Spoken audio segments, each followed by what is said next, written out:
नमस्कार, मैं हूं आपके साथ इश्तियाक अहमद और आप देख रहे हैं आर्य न्यूज। स्वागत है आपका उत्तराखंड के खास बुलेटिन में। रुक करेंगे उत्तराखंड की तमाम खबरों की तरफ।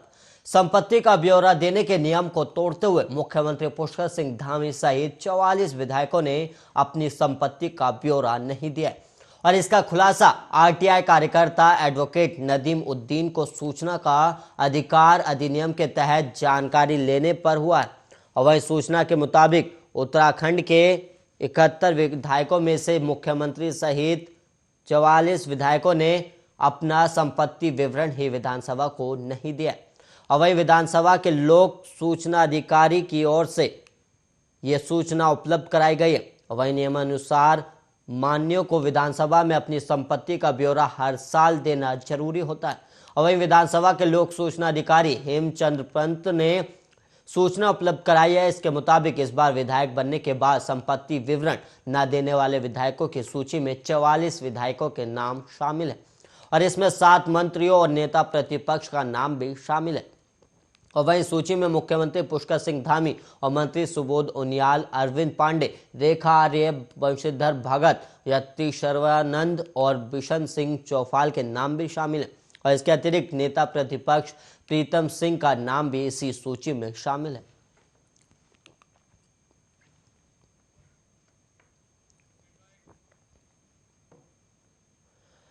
अब वहीं बढ़ेंगे अगली खबर की ओर, जहां पर पूर्व मुख्यमंत्री हरीश रावत ने लाल कुआं सीट पर पोस्टल बैलेट को लेकर तमाम सवाल खड़े करते हुए निर्वाचन आयोग से मामले में संज्ञान लेने को कहा। और वहीं हरीश रावत का आरोप है कि आखिर कोई तो है जो लोगों को अपने मतदान के अधिकार का उपयोग करने से रोक रहा है। और वहीं एक ट्वीट के माध्यम से हरीश रावत ने कहा कि यह मामला सीधे उनकी चुनावी संभावनाओं से जुड़ा है और उन्होंने आगे कहा कि उनकी ओर से यह मामला जिला निर्वाचन अधिकारी से लेकर सहायक निर्वाचन अधिकारी तक के संज्ञान में लाया जा चुका है। और वही लाल कुआं विधानसभा क्षेत्र के पोस्टल बैलेट उन आवेदकों तक नहीं पहुंचे हैं जिन्होंने इसके लिए आवेदन किया।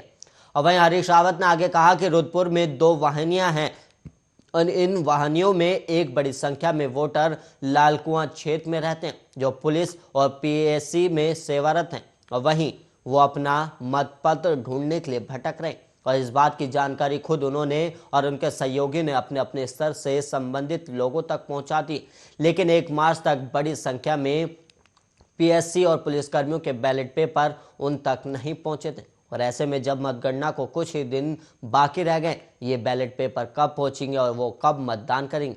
वहीं प्रदेश बीजेपी ने कहा कि पोस्टल बैलेट पर कांग्रेस चुनाव अभियान समिति के अध्यक्ष हरीश रावत की प्रतिक्रिया चुनाव नतीजों से पहले ही उनकी हताशा और निराशा को जाहिर कर रही। और पार्टी के प्रदेश मीडिया प्रभारी के मुताबिक हरीश रावत ने सेना के मतदान में कथित धांधली को लेकर वीडियो जारी किया था और जिसकी जांच अभी जारी है, लेकिन उनके आरोप सही साबित नहीं हो पाए। और वहीं उत्तराखंड की 5वीं विधानसभा का स्वरूप क्या होगा, अब बस 1 हफ्ते बाद यानी कि 10 मार्च को सामने आ जाएगा। और वहीं सत्ता में वापसी की कोशिश में जुटी बीजेपी चुनाव परिणाम को लेकर गहन मंथन की मुद्रा में है। और वहीं सूत्रों के अनुसार पार्टी 3 संभावित स्थिति के अनुसार रणनीति तैयार कर रही। चुनाव परिणाम काफी कुछ बीजेपी में बदलाव की दिशा भी तय करेंगे। और वहीं पूर्व मुख्यमंत्री डॉक्टर रमेश पोखरियाल निशंक की पिछले दिनों दिल्ली में बीजेपी अध्यक्ष जेपी नड्डा से लंबी मुलाकात और अब मुख्यमंत्री पुष्कर सिंह धामी के दिल्ली प्रवास को भी पार्टी के रणनीतिक मंथन से जोड़कर देखा जा रहा है। और साल 2017 के पिछले विधानसभा चुनाव में बीजेपी ने 70 में से 57 सीटों पर जीत दर्ज कर ऐतिहासिक बहुमत हासिल किया था। बीजेपी इस बार भी आश्वस्त है कि वो सुविधाजनक बहुमत पालेगी। और यद्यपि पार्टी अब चुनाव परिणाम के बाद की संभावित स्थिति को लेकर मंथन में भी जुट गई है। और वहीं सूत्रों के अनुसार 3 संभावित स्थिति को लेकर पार्टी अपनी रणनीति बना रही। पहली स्थिति ये है कि आसानी से पार्टी सुविधाजनक बहुमत यानी कि 40 से अधिक सीटें जीते। और वहीं दूसरी ये कि बहुमत का 36 का आंकड़ा पार्टी छू ले या फिर इसके आसपास पहुंच जाए। और वहीं तीसरी संभावित स्थिति ये कि किसी भी पार्टी को बहुमत ना मिले और वहीं त्रिशंकु विधानसभा की नौबत आने पर भारी समर्थन से सरकार बनानी पड़े।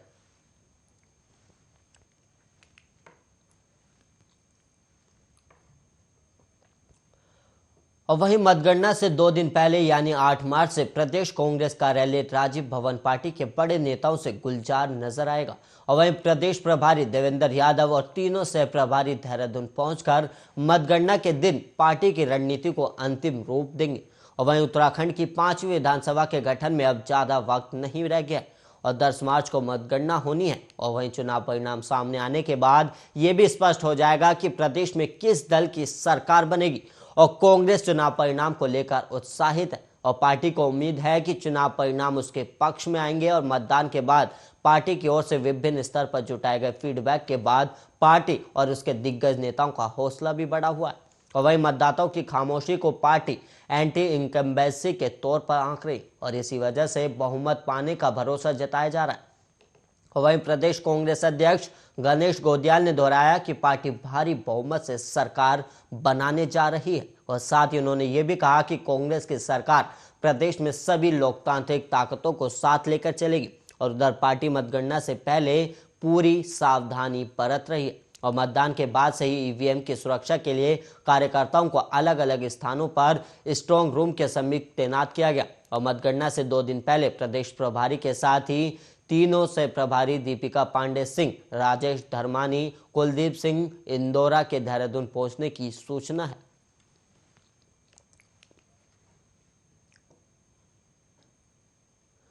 उत्तराखंड विधानसभा चुनाव का नतीजा आने से पहले बीजेपी और कांग्रेस दिग्गज अपनी अपनी जीत के दावे कर रहे हैं, लेकिन कांटे का मुकाबला होने की वजह से उनके दिल भी धक धक कर रहे हैं। और इस बीच सियासी हलकों में अटकलें तेज है कि कांग्रेस अपने जिताऊ माने जाने वाले प्रत्याशियों को राजस्थान या छत्तीसगढ़ भेज सकती है। हालांकि पार्टी के प्रदेश अध्यक्ष गणेश गोदियाल ऐसी किसी भी संभावना से साफ इनकार कर रहे हैं।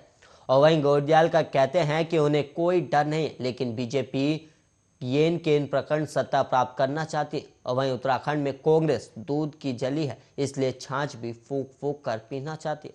और वहीं सियासी हलकों में अगर ये कयासबाजियां तेज सी हो रही कि उसने अपने जिताऊ प्रत्याशियों को कांग्रेस शासित राज्य राजस्थान और छत्तीसगढ़ भेजने की तैयारी कर ली, तो इसे कोई हैरानी वाली बात नहीं होगी, क्योंकि स्वयं गोदियाल कह रहे हैं कि 2016 में बीजेपी ने जो किया वो बताता है कि वो हर हाल में सत्ता पाना चाहती है। और वो कर्नाटक, मध्य प्रदेश और महाराष्ट्र का उदाहरण देते हुए कहते हैं कि बीजेपी के लिए सत्ता के आगे कोई नैतिकता नहीं है।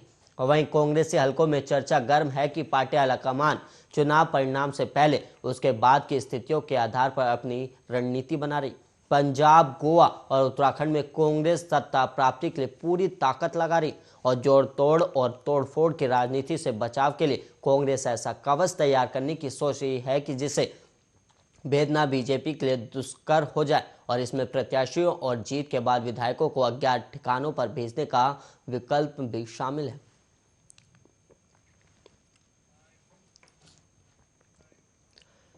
यूक्रेन में फंसे नागरिकों का उत्तराखंड लौटने का सिलसिला जारी है। वहीं गुरुवार तक राज्य के 86 छात्रों और अन्य लोगों ने वापसी की और अब भी वहां 201 नागरिकों के फंसे होने की सूचना सामने आई है, जिनकी लोकेशन प्राप्त भी हो गए और उन्होंने केंद्र सरकार के ऑपरेशन गंगा के तहत स्वदेश लाने के प्रयास भी हो रहे हैं। और इस बीच मुख्य सचिव एस.एस. संधू ने राज्य सचिवालय में यूक्रेन में फंसे नागरिकों को लाने के लिए की गई व्यवस्था की भी समीक्षा की और उन्होंने वीडियो कॉन्फ्रेंसिंग के माध्यम से जिलाधिकारियों को निर्देश दिए कि परिजनों और पहचान वालों से मिलकर यूक्रेन में फंसे लोगों की लोकेशन का पता लगाया जाए ताकि उनकी जल्द से जल्द सकुशल वापसी हो सके। और उन्होंने आगे कहा कि यूक्रेन में फंसे उत्तराखंड के छात्र और अन्य नागरिकों के परिजनों से लगातार संपर्क स्थापित कर उनसे जानकारी लेकर उसे शासन और दिल्ली स्थित सहायक आयुक्त कार्यालय को जल्द से जल्द साझा किया जाए और सभी सूचनाओं का आदान प्रदान विदेश मंत्रालय से जल्दी से किया जाए ताकि यूक्रेन छात्रों और अन्य नागरिकों को जल्द से निकाला जा सके। और बैठक में अपर मुख्य सचिव राधा रतूड़ी, आनंद बर्धन, प्रमुख सचिव आर.के. सुधांशु, एडीजी इंटेलिजेंस संजय गुंजियाल, सचिव एस.ए. मुरुगेशन सहित वर्चुअल माध्यम से सभी जिलाधिकारी उपस्थित थे।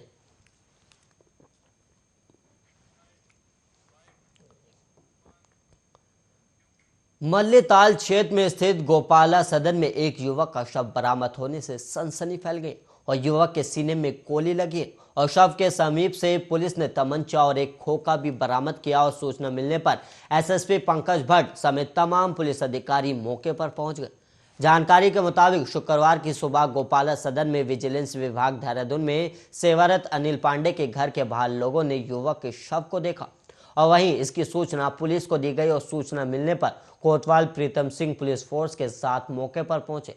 वहीं प्रारंभिक जांच में पता चला है कि मृतक राजस्थान का रहने वाला है और उसका नाम सौरभ पांडे है और ये हत्या है या आत्महत्या अभी इसकी जांच जारी है और युवक यहां कैसे पहुंचा पुलिस इसकी भी जांच कर रही है और पुलिस का कहना है कि जल्द ही इस पूरे मामले का खुलासा कर दिया जाएगा और जिस मकान के पास शव पड़ा मिला वहां विजिलेंस अधिकारी अनिल पांडे का परिवार रहता है।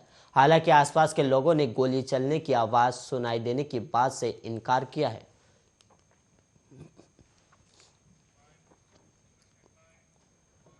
और वहीं बढ़ेंगे अगली खबर की ओर, जहां पर चिरबटिया लुतियाग गांव में मिट्टी लेने गई 3 महिलाओं की खदान का ऊपरी हिस्सा टूटने से उसमें दब गई और वहीं डीडीआरएफ और प्रशासन की टीम ने मौके पर पहुंचकर मिट्टी में दबे शव को निकाला है और साथ ही पंचनामा भरकर पोस्टमार्टम के लिए जिला अस्पताल रुद्रप्रयाग भेज दिया। और वहीं गुरुवार को दोपहर बाद लगभग 2:30 बजे आशा देवी, माला देवी और सोना देवी सहित 6 महिलाएं चिरबटिया से लगभग 1 किलोमीटर दूर टिहरी जनपद के घनसाली तहसील क्षेत्र के तथाथी गांव में मिट्टी लेने गए थे और खदान से लंबे समय से हो रही खुदाई के कारण ये सुरंग जैसी हो गई थी और तीनों महिला काफी अंदर तक जाकर मिट्टी खोदने लगी। तभी खदान के ऊपर की तरफ का बड़ा हिस्सा टूटकर महिलाओं के ऊपर जा गिरा, जिससे वो तीनों दब गई और अन्य महिलाओं ने घटना की जानकारी गांव में दी, जिस पर परिजनों के साथ अन्य लोग भी मौके पर पहुंचे और साथ ही जखोली तहसील प्रशासन, राजस्व पुलिस और डीडीएमओ को सूचना दी गई और मौके पर पहुंचे जखोली के एसडीएम परमानंद राव ने घनसाली तहसील प्रशासन और पुलिस को भी इसकी सूचना दी और ग्रामीणों की मदद से तीनों शवों को मिट्टी से बाहर निकाला गया और घटनास्थल पर टिहरी जनपद में होने के कारण घनसाली एसडीएम और पुलिस के पहुंचने के बाद दोनों जनपद की पुलिस द्वारा संयुक्त रूप से शवों का पंचनामा भरने के बाद पोस्टमार्टम के लिए जिला अस्पताल रुद्रप्रयाग भेज दिया गया है।